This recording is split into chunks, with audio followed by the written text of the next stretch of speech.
Hello, everyone. My name is Kevin Johnson, Senior Advisor here at Advanced CTE.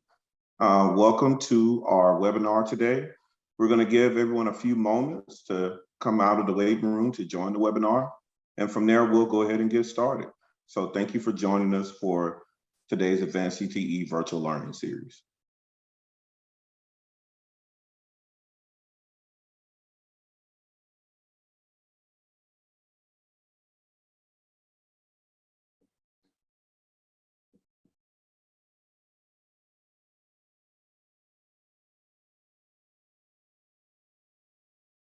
All righty, we're 1 minute after. We'll go ahead and get started in order to respect everyone's time. Again, my name is Kevin Johnson, Senior Advisor here at Advanced CTE. Thank you for joining the Advanced CTE webinar, Preparing, Training, and Recruiting Post-Secondary CTE Instructors, Skills to Teach, and More. This session will be recorded and shared on the Advanced CTE website for your preference. To gain a sense of today's participants, please respond to the short audience poll being launched now.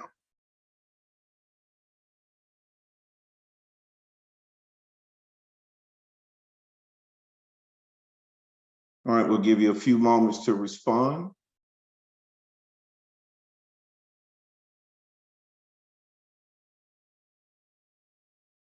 And again, this is just so we have an idea and our panelists have an idea of who's in attendance at today's webinar.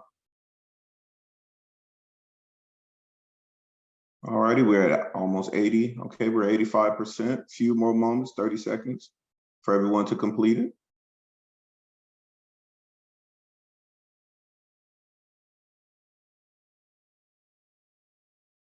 All righty, I'll go ahead and end poll now. And let's share results. So here are the results of the poll. So we have an idea of who's here today. Post-secondary, of course, we expected. We have some K-12, workforce development, business and industry, and a few others.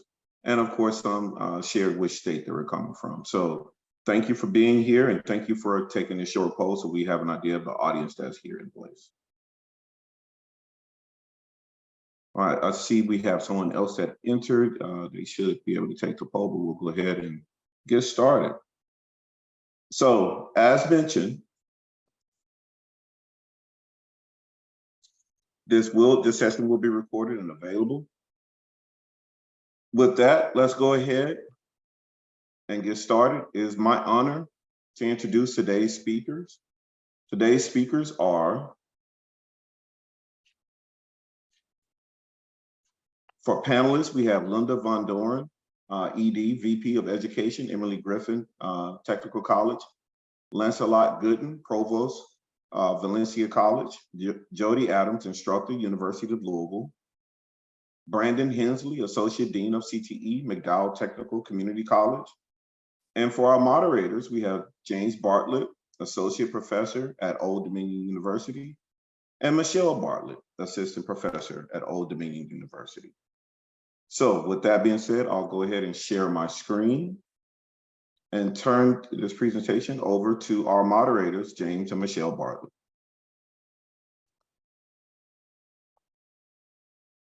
And you can see their information on the screen.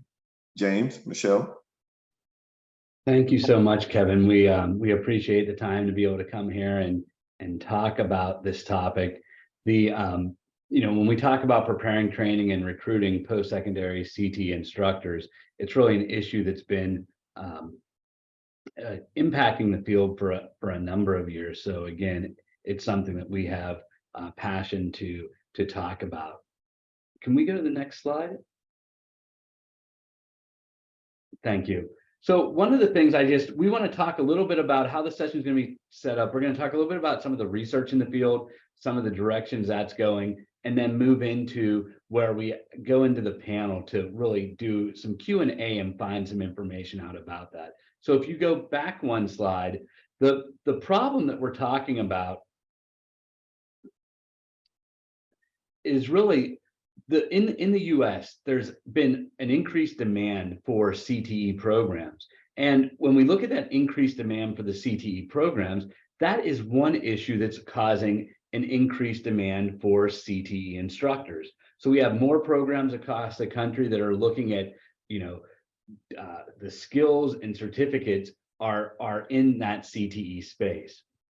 The other thing that we're seeing is that CTE instructors are approaching retirement age. So there's been some issues with the gaps that are left when these instructors that have been doing this for a while retire. What are we going to do to start to fill the problem?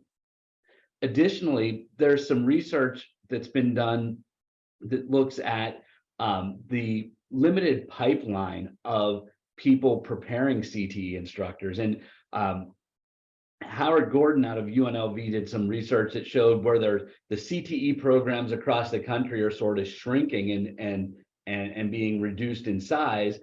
So the actual pipeline of preparing CTE teachers, or the people pursuing those careers, is going down. We're also seeing, funding constraints in the CTE space in general, or in the education space. And one of the other things that is causing this issue of problem of shortages of teachers is that business and industry are, that whole idea of there being a demand for workforce. Well, that's also creating competition from business and industry, where if you're an instructor at a community college, the pay difference between an instructor at the community college and what these high demand or high wage, high skilled jobs are paying, is that gap is getting even larger. So, the competition from industry can make it difficult for colleges to attract and retain these CTE instructors. We're also seeing in that same space the idea of credentialing and experience, where how do we credential our instructors? So all of those issues are creating problems. So we know there's a shortage. So what then is research actually telling us? And I will start with the fact that there's not a ton of research in this space. So when we started looking at doing some of this work originally, there's more research at the secondary level on shortages of teachers in general, and then by some disciplines. But what we're really seeing, or what research is starting to tell us, is that there's a supply and demand discrepancy. And honestly, that's pretty easy to figure out. You need more teachers than you're producing. That creates an issue. And again, one of the things I think as researchers that we do is we can tell people often what the problems are or what's going on, but we don't necessarily always have solutions. So again, that idea of there not being enough teachers produced and there's a demand for them. Additionally, we're seeing that across regions, there's really disparities of, what the differences are. So, different regions have different workforce demands. Those differences then create issues across those regions for the teachers. So some states have much larger problems in terms of the CTE shortages than other states. And I think when we talk to the panel, we'll start to see why that might be the case, and how some states are reacting to shortages, policies, and things that are in place. The other thing that we're noticing in terms of the research is that there's really differences by sector. And when we're talking about these sectors, we're seeing that not only there are differences in the shortages by sector, we're also seeing there's differences in people doing research in these sectors. So I see a lot more being done in healthcare, IT, but we're having the shortages across all of the CTE areas. So construction and trade, HVAC, well, like they're across all areas. But again, there's definitely differences by sector. One of the areas where we're seeing in the research where people are looking at or trying to focus on is that idea of recruiting and retaining faculty. But again, that's a lot of that is being done at the secondary level, not the post-secondary level. So, getting instructors into the classroom is one issue, but then once we have them in the classroom, how do we keep them in the classroom and not leave for maybe a better opportunity or something in that space of in relation to their satisfaction as an instructor. So again, I think research is providing us some evidence of the challenges for recruiting, and also some evidence in different reasons why people are leaving, and the focus that needs to be on retention. And then lastly, what research is starting to show is not only, that there's an issue with the supply and demand, but then it's also starting really to dig into what are the roles of CTE teachers, and what things do CTE teachers, what things in their roles make them stay, and what things in their roles encourage them to leave. So the next slide actually highlights a little bit about the role of the CTE instructor. So let me go to the next slide here. Sorry, trying to move my mouse. Thank you, Kevin, I think, or Michelle, somebody. I appreciate that. When we start talking about this idea of the role, back in, I think it was in in 2002, I did some work with the National Center for Career and Technical Education, and it was looking on preparing CTE instructors, and it really focused a lot on, there needs to be expertise in pedagogy and andragogy, and there needs to be expertise in these technical areas. But more recently, the work that we're doing and what we're looking at, in addition to just the pedagogy and the andragogy and the technical expertise, you have to start thinking about all of the other roles that these instructors are doing when they're in the classroom. So again, the one part that we can focus on and that we focused on and we see being developed in the research are more of the idea of, what they do in curriculum development, design, course development, delivering instruction, and those types of things. But we don't see as much about aligning education and work, or all of the administrative issues that teachers have to deal with in terms of grading and attendance and all of those areas. So again, I think that's one of the things that we really need to look for in terms of the research, not only the teaching and learning and the technical expertise, but all of those other things instructors are having to do, especially when we're talking about instructors that are working in that post-secondary space. And I'll go ahead and turn it over to Michelle, because I think if you start laying this groundwork for research, you want to then go into what are we going to do with this research afterwards. Yeah, thank you, James. So James and I were brainstorming, obviously to reduce the CTE teacher shortage, we need to kind of have a multifaceted approach, right? So some of those facets that we were thinking of, and those buckets that we were putting them in, is really, the research plus the advocacy, and plus some of these collaborative partnerships that you would have among various stakeholders. And so these 10 items over on the right side are some of the things that we were thinking about that would be really helpful in having a multifaceted approach to helping this CTE teacher shortage. And so the first thing that we have here is to identify the scope and causes. So this is really thinking about, digging in deep with the research and finding out, what are the root problems. We have hunches of what we think might be the causes of this shortage, but what really is it? Is it the pay? Is it a stigma, or a lack of professional development opportunities, or what is it that is causing this shortage? And then thinking about building a network of advocates, and how can these stakeholders and partners work together in helping, that people that also have a concern for this CTE shortage, and how can they work to become a united front? And then raising awareness. So oftentimes we do research and it doesn't always get into the hands of the people that it needs to. And so, educating the public and policymakers, educating other stakeholders about the impact of what does this CTE teacher shortage do? How does it impact our students and our economy? And so kind of just raising an awareness around that.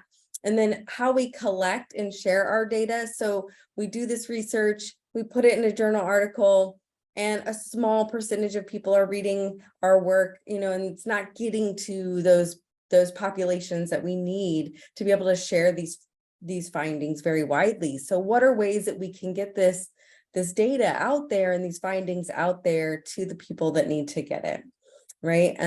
Advocating for policy changes, so engaging with those policymakers at the local and state and federal levels to advocate for policy changes that support CTE teacher recruitment and retention, and how we can get increased funding for these CTE programs, salary enhancements, and those sorts of things.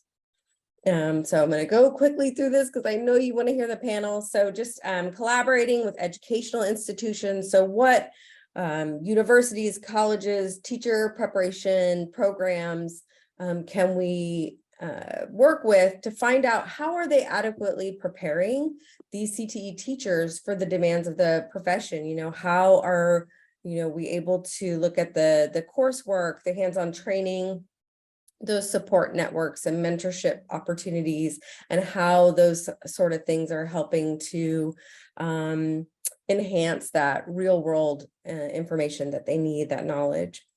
And then engaging with industry partners, supporting and mentoring those CTE teachers, and then obviously monitoring the progress and evaluating it. So we do this research, we think that we're going to implement a new thing. How are we evaluating that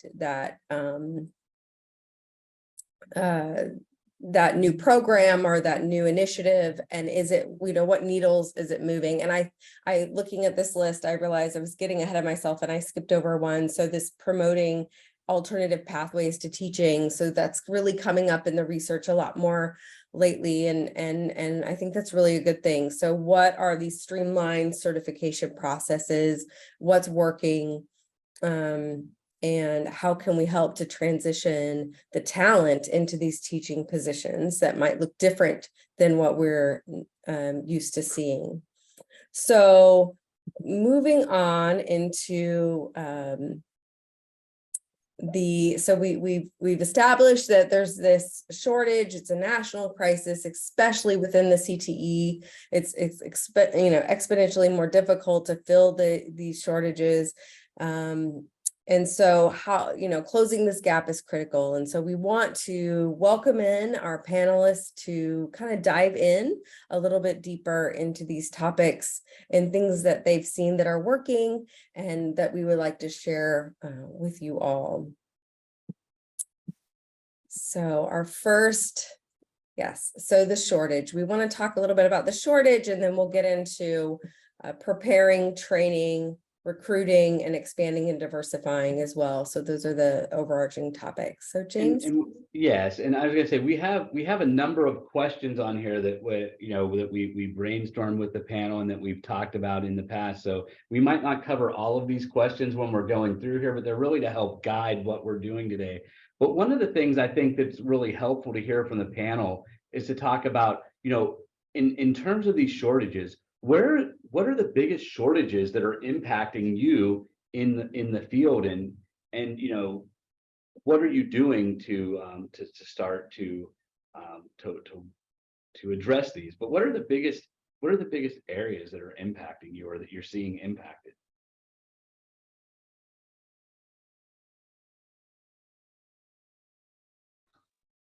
And any of our panel can start and kick off.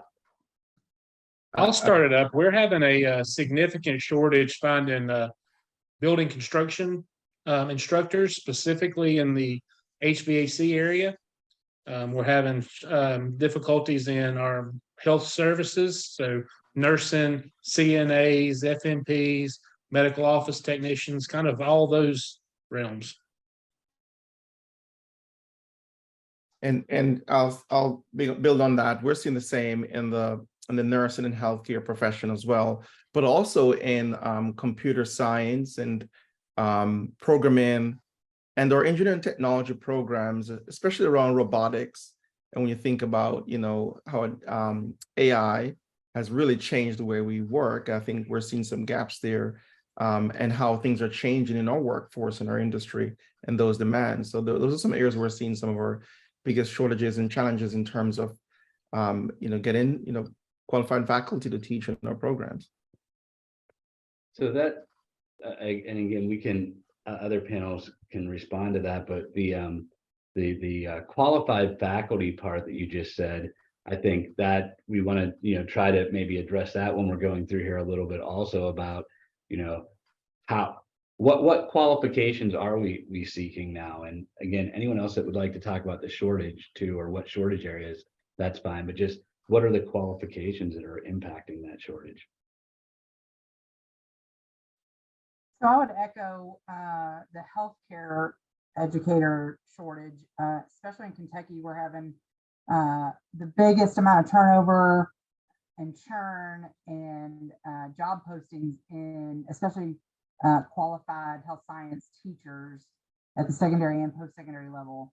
And a lot of it is circling around keeping one foot in practice and keeping the other foot in the classroom. So there's always the option to bounce back and forth. And so that causes a lot of turnover that is hard to keep ahead of, for sure. Yeah, I'll just chime in as well. Because of some of the qualifications that are required by our state for faculty to teach in the classrooms, you are looking at those more seasoned, licensed professionals, and the salary really becomes a challenge, where we mentioned earlier, it's really hard. And yes, healthcare and construction trades, I would say those are our two of our biggest challenges, both in our post-secondary CTE programs and in our registered apprenticeship programs as well. Also really struggling to find instructors for those spaces too. I'll leave it at that. And James, I don't know if you wanted to go more into the qualifications. Well, I think one of the things when we talked about this, when we were putting the panel together and we're going through here, it seemed like each state had different qualifications. Because again, we have our panelists represent a large, diverse region across the country, and the states were very different. So what are the qualifications that people are having to have for someone to enter into the classroom? What are we talking about here? Yeah, I can jump in. So in Colorado, at the post-secondary level, our biggest qualifier and qualification requirement is the industry hours that someone brings into their role. So we do not have a requirement for any kind of teacher training ahead of when a teacher can start at the post-secondary level at the community and technical colleges. So that is something that we as institutions do as part of our onboarding and induction, is help provide those tools for teachers in the learning pedagogy, andragogy space. Our biggest one, like I said, is those hours in industry. Degrees are secondary, and your hours in industry kind of scale based on your highest level of education attainment.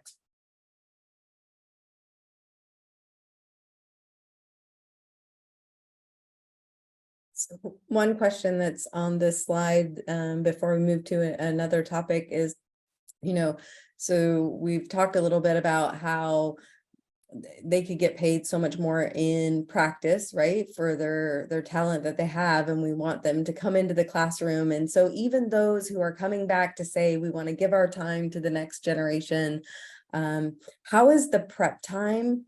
Those are things that they're typically not trained on, right? And so prepping for that course, are you seeing that any of that is impacting that teacher shortage versus being invited in, say, as a guest speaker, where they're just talking about their talent? So that kind of the pedagogical part. Yeah, and I can chime in. Sorry, go ahead.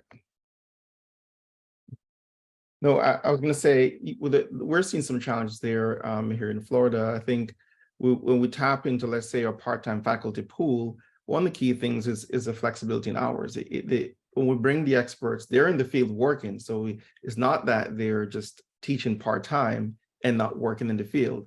So I think what poses a challenge is our traditional hours that we offer our classes that meets the needs of our students, but may be conflicting with the flexibility and the availability of our faculty. So that creates that kind of complex challenge. And to your point, in terms of preparation, I think that's where we provide more support through our faculty base to really support developing some of the curriculum. And that's where a full-time faculty will play that role in an instructional and leadership role to develop the curriculum, the learning management system, to really offset some of that time a traditional part-time faculty would have to invest in preparation for teaching. But it just takes a collaborative effort to really offset some of that time to prepare and teach. But it is in fact a complex challenge and one we're trying to resolve here at Valencia. And I'll echo off of that. We really struggle with this. McDowell Tech is a very rural school, and kind of as it's prepped on this slide, we have a lot of departments that are, single faculty departments. And many of our adjuncts, the model we work off of, unfortunately, only pays them for their time in the classroom, their contact hours with the students. So we have single faculty members that are teaching full loads, having adjuncts come in to fill the missing areas. And the expectation is very similar between the full-time and the adjuncts as far as course prep and the online portions and all of the other administrative tasks that go there. And it is always a topic of conversation.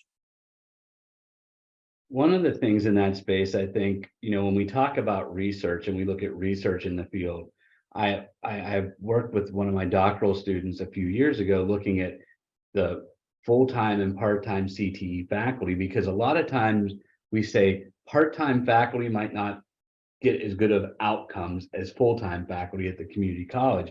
But one of the things I found in that research, though, was that the part-time faculty actually had stronger connections to the field.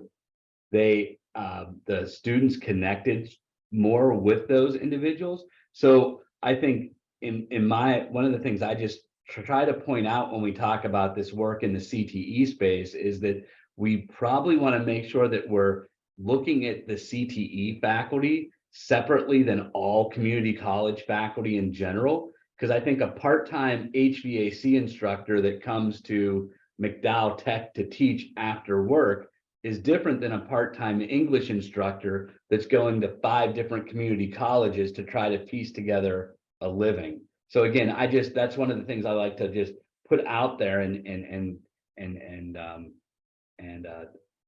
make sure people think about, don't just lump all CTE people in with instructors in general. So what about so your instructors, what are the other challenges with the part-time instructors? Are you seeing other challenges, or what else do we have there? I mean, I would say one you've mentioned earlier is pay. I think that's the biggest challenge. When they're part-time CT faculty is paid on a part-time hourly salary, just like a gen ed faculty, that poses a big challenge when they could earn an astronomical amount when working in the field. So that is one that we see, and it's really hard. But I would say that they're passionate from what we're hearing and committed to growing professions in their field. And I think that's what keeps them coming. They know that in the long run, when they come and, convey their expertise and experiences and really foster excitement in the classroom, our students, they're developing their future professions in the field. But that pays is the biggest challenge that we're seeing. That's an interesting point, Lance, because I think one of the things that I've heard is that obviously not just from this panel, but from other panels, that is such a challenge. And the other thing that I think people oftentimes don't think about is in these high demand CTE areas, if they were going to be working these extra hours, not only is it that they're getting paid amazingly in their job, and that's the great thing, right? We're preparing people that are going out and making these great wages, but if they were doing this extra work in their job, they're often making overtime also. So it's not even just that great wage, it's even better than with that extra work they're doing. So again, I think that's something important to talk about and how they can be addressed. And again, an action item or how to maybe address that when you're reaching out for those part-time instructors is talking about what they can give back to the classroom. So one of the things in that shortage, we want to talk a little bit about also how are we preparing these post-secondary CTE instructors. So again, I know that some of our panelists have done some work in the credentialing process, but how is credentialing working for these instructors, or what are they having to do if they want to be an instructor?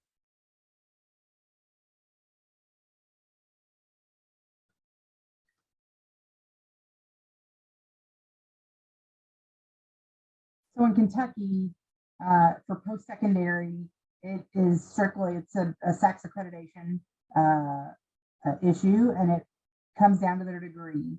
And so if it's a content area that is applied science, then they're looking at what they've done in business and industry, and that's up to each university or community college to determine. So it's kind of the wild, wild west in terms of what credentialing for this campus looks like versus the credentialing for another campus. If it is a content area such as computer science or business and marketing that has a master's degree level education, then the expectation is that the instructor has 18 hours in that content area in graduate level credits. And that is basically what determines eligibility in teaching. At the secondary level, it's a little different, but for post-secondary, as long as you have that degree or the business and industry experience with the industry certs, then you are eligible to teach.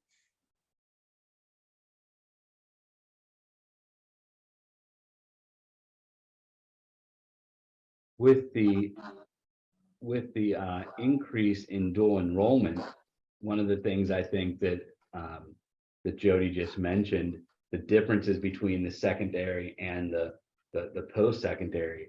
Are you seeing any challenges in your dual enrollment areas with the credentialing of these instructors? Is it harder, or is there any differences in finding instructors that are doing dual enrollment courses? For us, there's a completely different system for secondary versus post-secondary. Secondary has to have a teaching certificate that has requirements that are dramatically different than the degree classification. And so a business teacher at the secondary level does not necessarily qualify to teach unless they have an MBA or a master's in management or some other business degree. They're not going to be able to teach dual credit. So it has become a problem for sure. And we have people pursuing graduate level credits in their content area. They get those 18 hours and then they're good because now they can qualify for dual credit. There's lots of barriers there because of the cost and the time. And so what happens is there's not those dual enrollment or dual credit opportunities as often as we would like.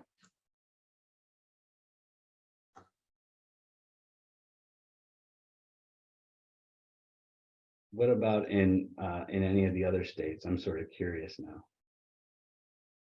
North Carolina is very similar to what Jody was speaking on. It really falls down to the school in a lot of our CTE areas as far as the justification of that faculty. And there's not any real set and consistent guidelines, even from school to school, other than the school gets to determine that. On the idea of dual enrollment, it's a double-edged sword. It's actually easier for us to get a CTE person justified, credentialed, whatever, on our faculty than it would be to place that same person into a secondary institution. However, on the flip side of that, there are classes that are taught at the high school where they're using the same curriculum, the same textbook, the same everything, but we cannot articulate them in because of our SACS requirement that would require, a degree and 18 hours in the subject, not necessarily in CTE, but in other areas. So that's what we're facing in North Carolina. Yeah, in Colorado, I touched a little bit on this earlier. Sets kind of a across the board statements on what the requirements are at the post-secondary and secondary levels. They are a little bit different. Similar to the other states, the teaching license is required for the secondary teachers, not at the post-secondary level. And then we have a community college system, and technical colleges are part of that. The technical colleges in Colorado, of which I'm part of, we don't offer degrees, so we're accredited differently. So when we talk about Colorado is an HLC state, so I have a little bit more flexibility than my partners who have different accreditation requirements. And I really just look at what the state sets as the guidelines, and that's what we use at our institution. And so I mentioned earlier that it's really around those hours in industry. And then that's a sort of a sliding scale if you have an associate's, a bachelor's, or beyond, in terms of the number of hours. But that's how it works in Colorado. Yeah, and it's similar in Florida as well, to what you shared. We have technical colleges, and I think that partnership with our secondary partners or technical colleges and our community colleges, we're able to address some of the problem. I think some of the key things in terms of the kind of partnership, what I'm seeing, I think one program called Scale Up Osceola is where CTE faculty, they do partner and provide professional development for the CTE teachers in the high school for professional development, and that allows for curriculum alignment, and that really helps in terms of students articulating credit and aligning curriculum in terms of the programs that connect with the community colleges, and also do the same with the technical colleges. So we see that trifecta of partnership that happens here in Florida. So one of the other things that I think we often are hearing is this idea of the AAS courses transferring also, and that the instructor has to have so many hours. But it's sort of interesting because we had some conversations the other day about this, and those 18 hours required to be able to have a course transfer from the community college to a 4-year degree, we're not like finding that in any of the actual policy anywhere. And some of the work with credit for prior learning and skills-based things, it'll be interesting to see because I can't really find that as a requirement for transfer. Has anyone else actually seen that anywhere, just in terms of the panelists? No, and in fact, our state, I think, has done a really nice job of identifying some of those misconceptions and really flattening out the transferability by creating strong state board policies from our community college system and the Department of Higher Education, working to ensure that the transferability is seamless. So that, I think you're right, James, we're not seeing that that's a real policy. And I think even at the accreditation level, it's more institutionally determined, or there's more flexibility at the institution than I think people sometimes realize. And again, one of the things I think we often know just from being in the field, the stigma around CTE and what is quality and what is not quality. And again, if you have you have an instructor teaching a course and they've worked in the field 20 years and they've transferred this skill to somebody, the person has the skill, and it's really sometimes I say disappointing seeing that someone would have to go back and retake something. And when we're talking about all the issues with college debt and wanting to get people done versus basing it on what they're able to do and move that work forward. That's what we're seeing too, James. We have, different universities that are very friendly to an AAS program. We have some that are not friendly at all. But even some of the friendly ones, on the surface value, they'll say, yes, we'll take all of this credit, and they'll take it as a lump sum, but it doesn't necessarily filter in where the students need it or want it, or where it necessarily really helps them. So the idea of 2 years at a community college and transferring for 2 years, it's really a 2 and 3 or even a 2 and 4, where their transfer credit hasn't helped them hardly any by the time they actually get there and are doing it. And those are folks from the CTE programs. I would say we're fortunate here, James, in Florida and Valencia. We have the ability, partnership with our university systems to offer a bachelor's degree in applied sciences. So we have a very strong and robust internal transfer system where, much of those credits in our AAS programs, or what you deem AAS in some states, articulate smoothly into our Bachelor's of Applied Science program. So that's here at Valencia. So that's a big solution to part of the problem. But we are exploring credit for prior learning, because that's an area that we're really trying to develop in some of our strategic work in the future.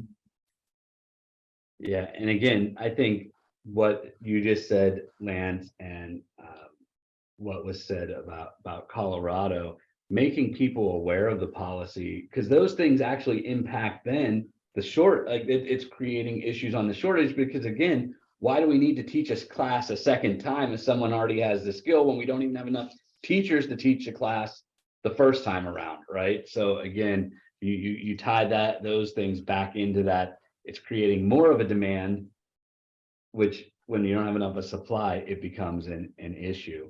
So one of the things I think that's really important that we saw in some of the research was that there's sometimes a lack of professional development that's relevant for CTE instructors, even when it's going on at the community college.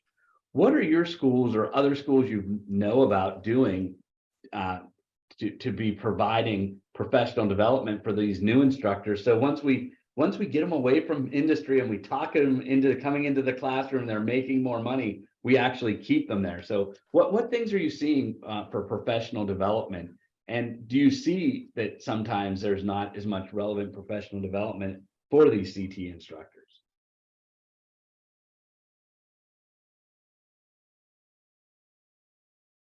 I think often there's not relevant professional development. There's so much effort to get classes covered, to make sure that an instructor is in place, and make sure that every course in your schedule is covered, and that we often forget that all of our faculty needs continued development, especially at the beginning when someone's transitioning in from business and industry, and handed the keys and tapped on the shoulder to wish good luck without any type of pedagogical training at all. And so there's been a subtle shift to, I think, change some of that perception that someone coming in actually needs development in teaching, but there's a lot of work that's needed in that space. There's also a huge difference in training an instructor that is 50 years old. I'll pick on myself. Somebody that's 50 years old coming in from business and industry that has lived life and has a lot of experience versus someone that's that's a traditional college student in a teacher prep program. And so understanding those differences and approaching the professional development appropriately, there's results out there that show that makes a difference in teacher retention, faculty retention, and student achievement. And so the more that we can train our instructors in effective teaching strategies, effective assessment strategies, all of that great stuff, the stronger the program becomes and the outcomes are improved at the college level. A lot of the success we've had in Kentucky is centered around mentorship and introducing formalized mentorship to our teachers and instructors. And we're seeing retention rates increase because of that.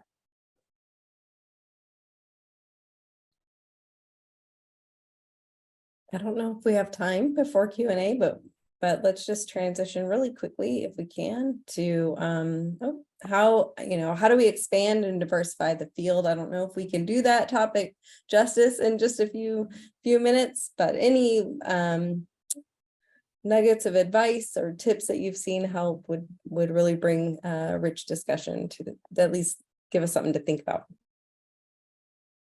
Something that we're trying recently, and we're putting more time and energy into this, is really looking at our former students, our graduates, who have then had a few years in the field. And we're reaching out to them to come back and join our advisory committees or come back to the classroom, if even for a demo. And so we do have a large number of alumni that are actually teaching for us. And that's a great way too for us to really keep the student experience close, because we have former students who are now in the classrooms as well. So that's one strategy that we're working on intentionally.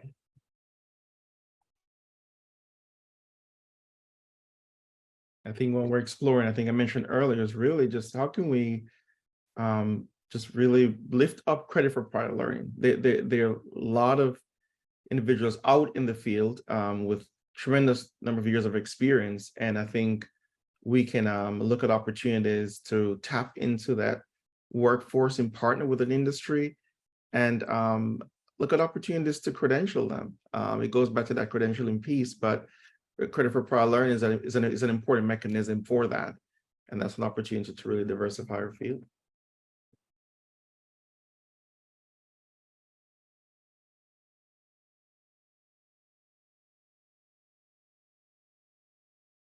Anyone else like to add here? And if not, again, this topic, and part of the goal of us doing a webinar today is to bring a little bit about what's going on in the field, bringing awareness. And we know there's not, we don't have solutions for all of this, but again, trying to identify these things and make people aware, I think, is really important.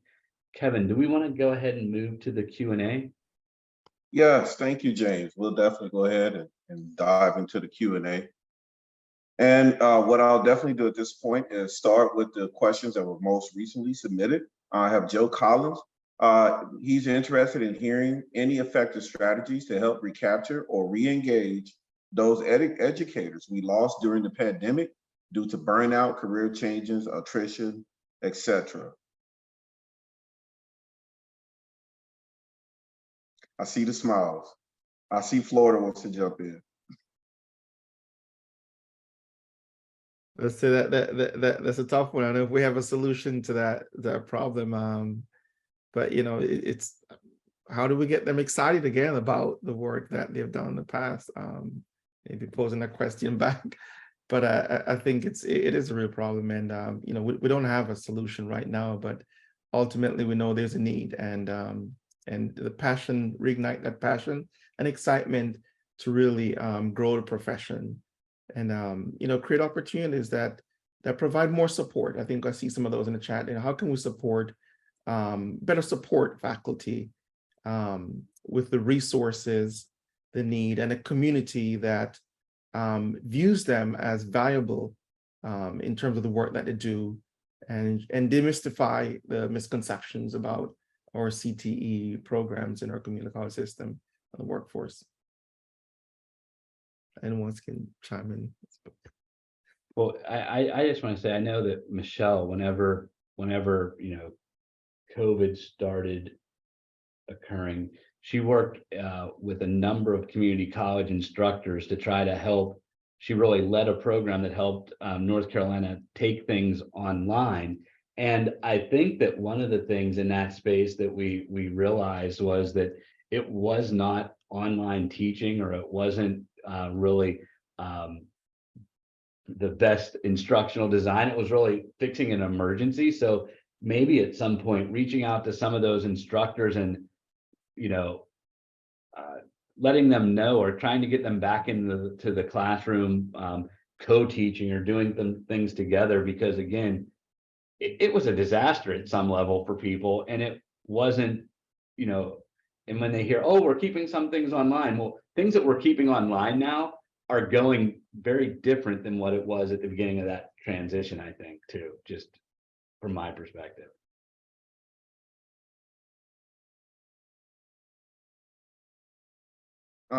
Brandon, I'd love to hear your thoughts on the subject. That is a great question. I was just admiring the answers that were given so far and kind of taking my own notes with that. I don't have a great answer of how we're doing that. I do think it is a matter of re-engaging, but I think, we were having a shortage prior to the pandemic. The pandemic just, really put an exclamation point on what we were already doing.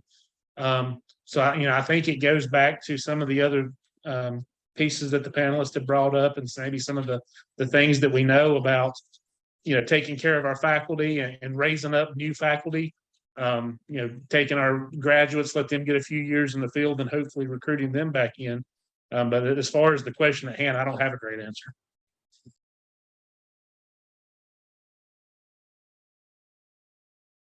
Excellent. I'll go on to our next question. From your perspective, which specific professional development and training areas do you personally believe to be the most important or urgently needed for CTE teachers to enhance their instructional effectiveness as well as support their retention?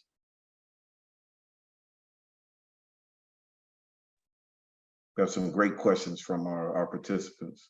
Yeah, it's a great question. I believe something that Jody mentioned earlier is that viewing that the differences in some of the professional development we offer, that sometimes we have the support or infrastructure to provide professional development for our faculty, and not deeming the needs of CT faculty are different. Many, again, they have industry certifications, they have 10, 20 years of experiences, and we ought to acknowledge that and realize that what might be different is our educational language and practices, and sometimes I think has helped them to adjust there, because the reality is they're very familiar. If it's a high technical field, they're very familiar with the equipment.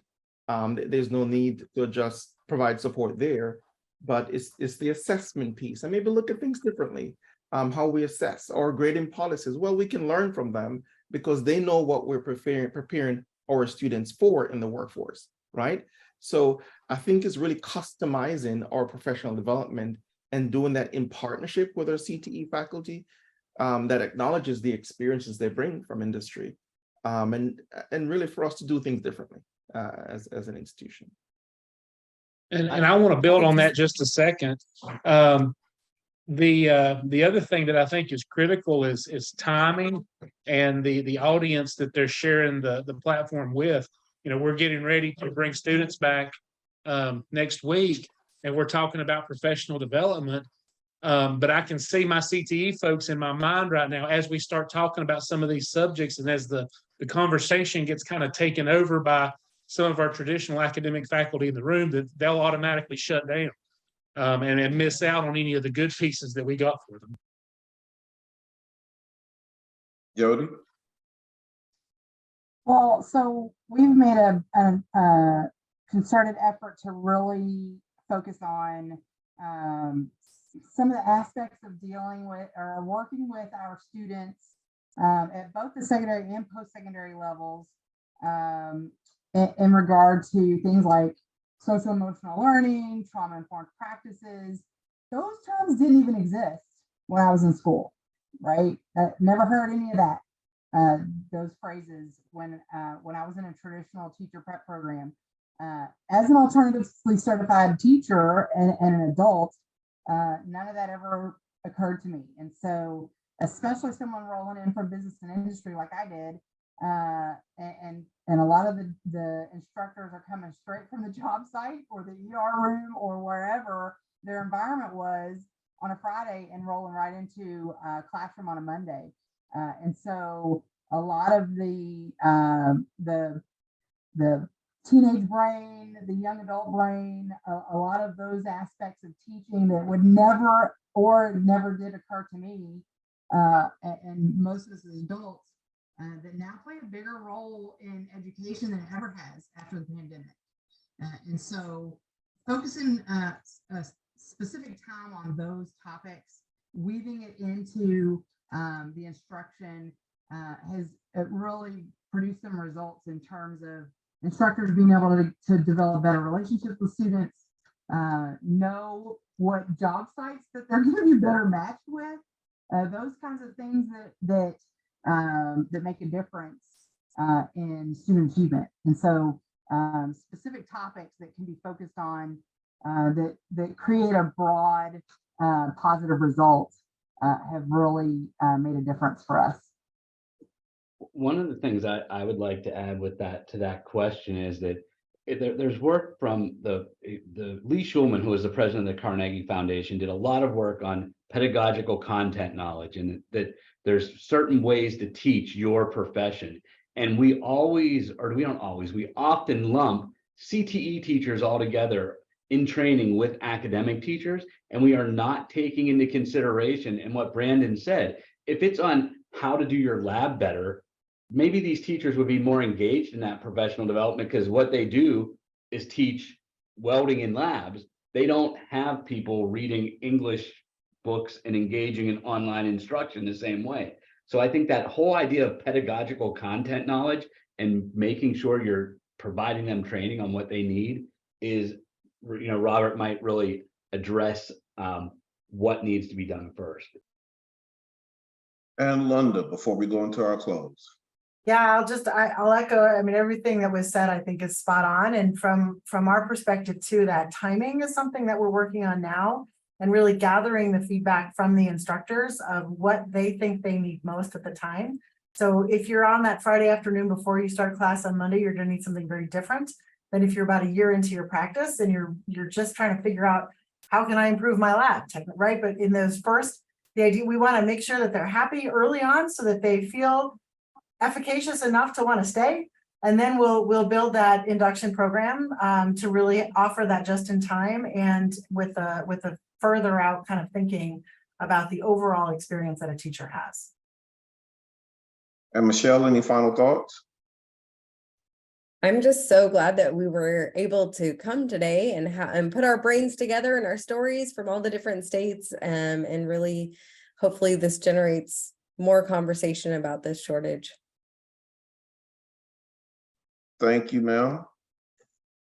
Everyone, thank you for joining today's Advanced CTE webinar. We weren't able to get to all of your questions in the Q&A, but I hope you found some information useful. Here are the contact information of the individuals that participated in today's webinar. You can definitely reach out to them for more questions and more opportunity to open dialogue associated with the issues that you're really wanted to address today.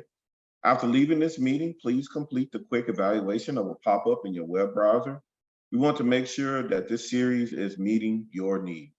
As mentioned, a recording of this call will be posted to the Advanced CTE website and YouTube channel for your reference. So with that being said, I do want to say thank you to everyone for being here today. Thank you to all my panelists. Thank you to the moderators. This was a much needed conversation, and a conversation that will spark further work within the field of CTE. So with that being said, I want to say thank you and have a wonderful day.